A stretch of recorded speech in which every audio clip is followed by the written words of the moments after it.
Mukunda jewellers మొట్టమొదటి factory outlet ఇప్పుడు కూకట్పల్లి, కొత్తపేట్, సోమాజిగూడ మరియు ఖమ్మంలో. తెలుగు రాష్ట్రాల్లో ప్రముఖ కొరియోగ్రాఫర్ జానీ మాస్టర్ కేసు రోజురోజుకు తీవ్రతరమవుతోంది. తన దగ్గర పనిచేస్తున్న మహిళా కొరియోగ్రాఫర్ పై ఆయన లైంగిక దాడి చేశారని ఫిర్యాదు అందడంతో జానీ మాస్టర్ పై పోలీసులు కేసు నమోదు చేశారు. జానీ మాస్టర్ కేసుపై సినీ, రాజకీయ ప్రముఖులు సైతం రియాక్ట్ అవుతున్నారు. అటు ఈ ఇష్యూపై డాన్సర్లు కూడా రెస్పాండ్ అవుతున్నారు. న్యాయం వెంటే ఉంటామంటున్నారు.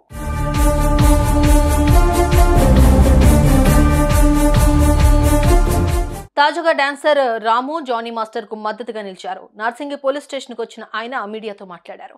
జానీ మాస్టర్ ఏళ్లుగా ఆ అమ్మాయిని వేధిస్తే అప్పుడెందుకు బయటకు రాలేదు, ఇప్పుడు మాత్రం ఎందుకు బయటకు వచ్చి ఇలాంటి ఆరోపణలు చేస్తుందని ప్రశ్నించాడు. తాము న్యాయం వైపు ఉంటామని, జానీ మాస్టర్ వర్షన్ కూడా తెలిస్తే కానీ ఏం జరిగిందో చెప్పలేమని అన్నారు. అంతేగాక ఆయన ఎంతో మందికి లైఫ్ ఇచ్చారని చెప్పారు. ఇప్పుడు ఆయన్ను డిఫేమ్ చేయడానికి ఇదంతా చేస్తున్నారన్నారు. ఎవరికి ఏ ప్రాబ్లం వచ్చినా వాళ్ళని ఆదుకున్నాడు.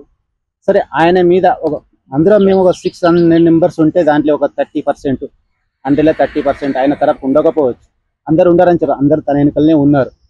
కాకపోతే అంటే అసలు వాళ్ళు బయటికి రారు. నేను ఇప్పుడు మాట్లాడేమంత అవసరం లేదు. మేడం గారు వచ్చి ఖచ్చితంగా ఒక్క నిమిషం మాట్లాడంటే మాట్లాడుతున్నాను. ఓకేనా? మొత్తం ఫాల్స్ కేసు అంటారా మీరు? మొత్తం ఫాల్స్ కేసు అంటారా? ఫాల్స్ కేసు అంటే తెలుస్తుంది, నిజాలు తెలుస్తుంది. ఇప్పుడు ప్రూఫ్స్ ఉన్నాయి, రికార్డింగ్స్ ఉన్నాయి.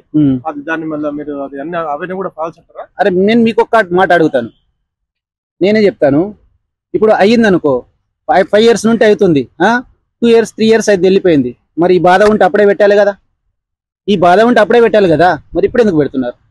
బెదిరింపులకు పాల్పడతారా ఎవరన్నా? నేను ఇండస్ట్రీ మీతో కాకపోతే కొరియా 10 సార్లు చెంపదెబ్బ కొట్టే 11 టైం ఎందుకు కొట్టారు, అప్పుడు కొట్టద్దు కదా అన్నట్టు చెప్పంటే ఆమె విసిగిపోయింది మేడం. ఓకే, అది జాబ్ కాదు. అది ఇప్పుడు కొరియోగ్రాఫర్ అంటే ఒక్క సాంగ్ 4 days మాత్రమే ఉంటుంది. ఆ 4 days వరకు రిహార్సల్ ఉంటుంది. దాని తర్వాత వేరే మాస్టర్ దగ్గర వెళ్ళిపోవచ్చు, వేరే మాస్టర్ దగ్గర రిహార్సల్ వెళ్ళిపోవచ్చు.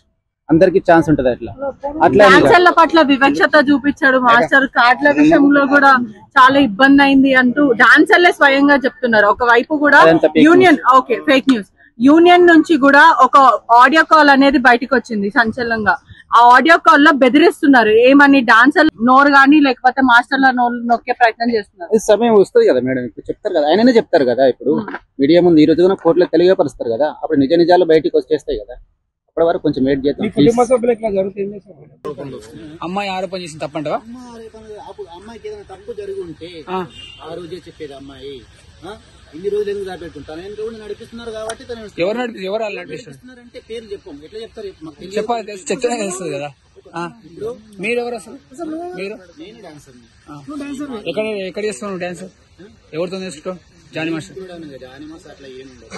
ఒక యూనియన్ ఉంటది, దాంట్లో సభ్యులు ఉంటారు, అన్ని ఉంటాయి. మా సంస్థ వేరే, మా డిపార్ట్మెంట్ అంతా వేరే. అటు కొరియోగ్రాఫర్ సందీప్ మాస్టర్ భార్య కూడా ఈ విషయంపై స్పందించారు. కొంతమంది అమ్మాయిలు కావాలని లాలోని లొసుగులు తెలుసుకుని ఇలా కొందరిని డిఫేమ్ చేయడానికి ట్రై చేస్తున్నారన్నారు. త్వరలోనే అసలు విషయం ప్రజలకు తెలుస్తుందని, న్యాయం గెలుస్తుందన్నారు. సో బేసిక్ గా నేను చాలా మంది అమ్మాయిల గురించి వీడియో చేస్తున్నాను. అత్యాచారం జరిగిన అమ్మాయిలకి న్యాయం జరగాలని. సో ఎవరైనా ఆడపిల్లల్ని అబ్యూస్ చేసి ఆడపిల్లలతో తప్పుగా ప్రవర్తించిన వాళ్ళకి ఎవరికైనా ఖచ్చితంగా శిక్ష పడాలి. చట్టం దృష్టిలో అందరూ సమానమే. ఎంత పెద్ద వాళ్ళనైనా వాళ్ళని వదలకూడదు. అలాగే ఈ సెక్షన్ల పేరుతో ఓవర్ స్మార్ట్నెస్తో ఇప్పుడు జరుగుతున్న బయట మగవాళ్ళపై ఉన్న ఈ క్రైమ్ రేట్స్ని ఉద్దేశించి ఒక మగవాడు కష్టపడి సంపాదించుకున్న కెరియర్ని దెబ్బ కొట్టాలి అని ఓవర్ స్మార్ట్గా ఉన్న వాళ్ళని కూడా ఖచ్చితంగా అలాగే శిక్షించాలి. ఒక మనిషి గురించి ఒక ఆరోపణ వచ్చిన వెంటనే దాని వెనుక ఎంత నిజం ఉంది, అవాస్తవం ఉంది, రెండు వైపులా విన్నప్పుడే మనం జడ్జిమెంట్ చేయాలండి. అంతేగాని తన ఒక పొజిషన్లో ఉన్నాడు కదా అని చెప్పి తన పొజిషన్ని మన వ్యూస్ కోసము, మన ఇంటర్వ్యూస్ కోసం, అంటే తప్పు చేస్తే ఖచ్చితంగా ఎవరిని వదలకూడదు. ఖచ్చితంగా నిజం అనేది బయటకు వస్తుంది. చట్టం దృష్టిలో అందరూ సమానమే. అంతేకాదు నిర్మాత సి కళ్యాణ్ కూడా జానీ మాస్టర్ కు సపోర్ట్ చేశారు. ఆయన వెనకాల పెద్ద కుట్ర జరుగుతోందని అన్నారు. ఇలాంటివి జరిగితే ముందుగా ఇండస్ట్రీలో ఫిర్యాదు చేయాలి. ఇక్కడ అన్యాయం జరిగితే పోలీసుల దగ్గరకు వెళ్ళాలి. కానీ ఏవేవో అనేస్తున్నారు.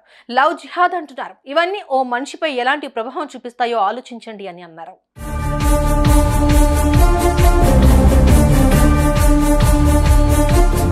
ఏం జరిగిందో తెలియదు, ఎవరు చెప్పేది నిజమో తెలియదు. న్యాయం ఎవరి వైపు ఉంటే వారు గెలవాలి, వారికి న్యాయం జరగాలి. పోలీసులు, కోర్టు నిజాలు చెప్పాలి. అప్పుడే ఎవరేంటనేది ప్రజలకు తెలుస్తుంది. ఏమంటారు? కామెంట్స్లో చెప్పండి.